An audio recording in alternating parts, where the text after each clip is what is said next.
Bismillahirrahmanirrahim. Assalamualaikum warahmatullahi wabarakatuh. Perkenalkan, nama saya Ihdia Uswah Kamila dengan NIM akhir 198. Di sini saya akan melakukan wawancara dengan guru akidah akhlak dari Madrasah Ibtidaiyah Wahid Hasyim 3 dengan Ibu Ula, yaitu wali kelas 1. Pertama, dalam kita mengajar di sini menggunakan saya kan kebetulan guru kelas. Jadi kalau guru kelas itu mengajar mapel umum sama mapel agama. Jadi itu ada sekitar 10 mapel yang saya ajar di sini. Kurikulumnya itu otomatis pembelajaran agama kan mengikuti kurikulum dari kurikulum merdeka. Nah, kurikulum merdeka di pembelajaran agama itu mengikuti KMA nomor 347, Keputusan Menteri Agama 347 yang terbaru. Jadi ya kurikulum merdeka. Apa yang digunakan? Metode yang saya gunakan itu untuk khusus pembelajaran akidah akhlak, dan itu metode ceramah ya. Metode ceramah kan mesti kalau dalam pembelajaran agama kan sangat dibutuhkan metode ceramah, karena pengenalan tauhid, apa itu pokoknya sangat mendasar lah. Terus kemudian menyanyi. Ternyata dengan menyanyi itu anak-anak itu lebih mudah untuk memahami pembelajaran akidah. Ayo keluar, mengganggu nak. Dia kan juga di sini mengajar akidah akhlak. Berapa lama mengajar akidah akhlak? Kalau pembelajaran akidah akhlak itu selama saya jadi guru ya Mbak. Karena mesti saya guru kelas, jadi otomatis kayak guru kelas di MI itu mengajarnya ada mapel umum sama agama langsung gitu. Kira-kira insya Allah sudah masuk ke tahun 29. Sebagai guru kelas jadi guru akidah akhlak. Iya, guru kelas plus guru akidah akhlak. Kalau di MI kan gitu. Kelas kecil, kelas 1, kelas 2 itu juga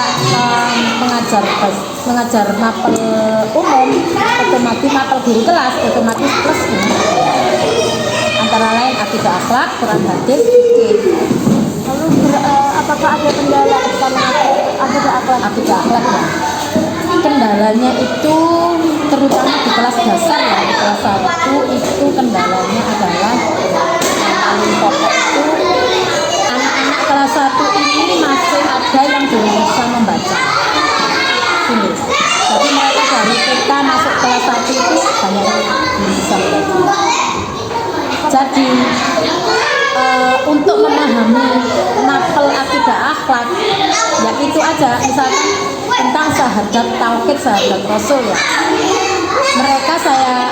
Mereka saya ajari dengan cara mengenalkan syahadat tauhid dan syahadat rasul itu dengan cara menyanyi. Itu rasanya lebih efektif. Kan mereka menghafal. Jadi akidah itu kan pemahaman sama hafalan kan yang diberikan kan itu yang paling banyak. Boleh nggak? Yang paling pokok ya kendalanya. Kedua, karena akidah akhlak itu kan pembelajarannya abstrak ya. Jadi itu jadi kendala utama. Karena pembelajaran abstrak itu kan perlu memberitahukan pada anak-anak, apalagi kelas 1 ini kan kelas dasar. Jadi pembelajarannya kan dari bentuk real ke abstrak, membawa mereka pada pemahaman dari real ke abstrak. Kan biasanya gitu nggih, matematika atau bahasa Indonesia, pelajaran-pelajaran yang lain itu kan lebih mudah dibawa dari real ke abstrak. Kalau akidah itu kan dari abstrak ke real gitu kan. Jadi dibalik kan. Nah itu misalkan kita mengajar tentang materi rukun iman. Nah, rukun iman itu kan barang abstrak ya.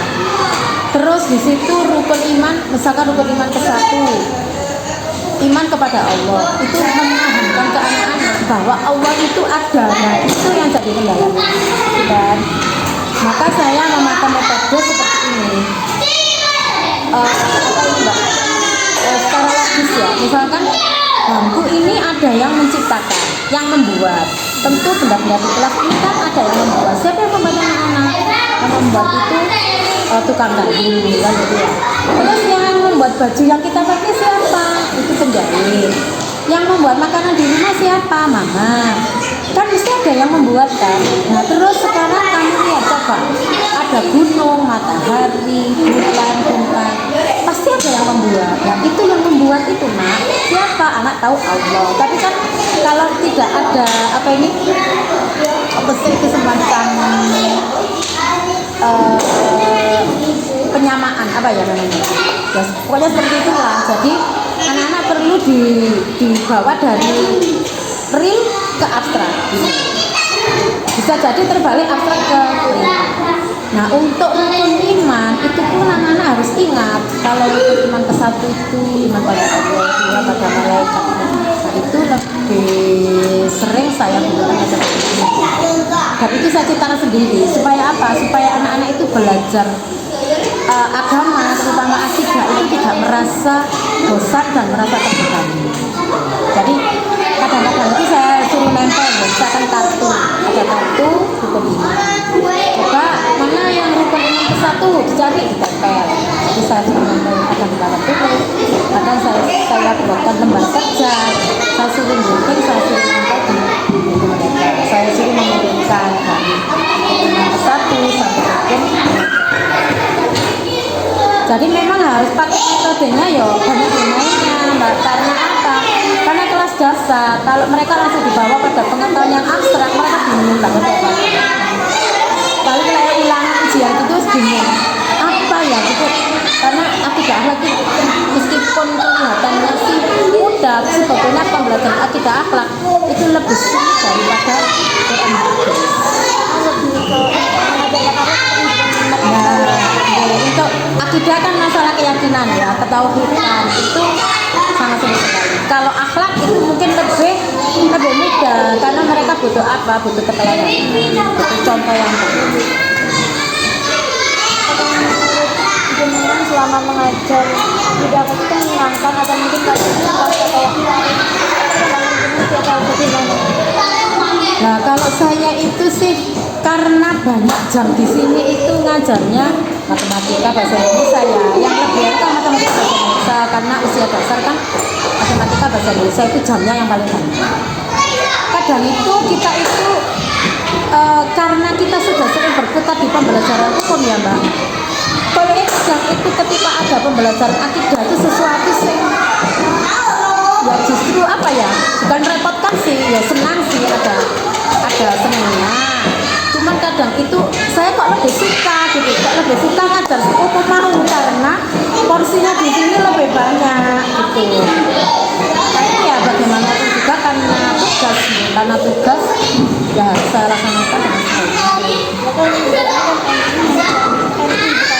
Iya, jadi di situ kan memang plusnya anak-anak ini kan pembelajaran karena jamnya PAI BNI kan sudah dipilar kita dipecah-pecah gitu. Ya senang aja sih, ya senang karena sudah 29 tahun ya. Ya senang, cuman kadang itu merasa kok bosen. Ada kan manusiawi banget kalau kita merasa bosen.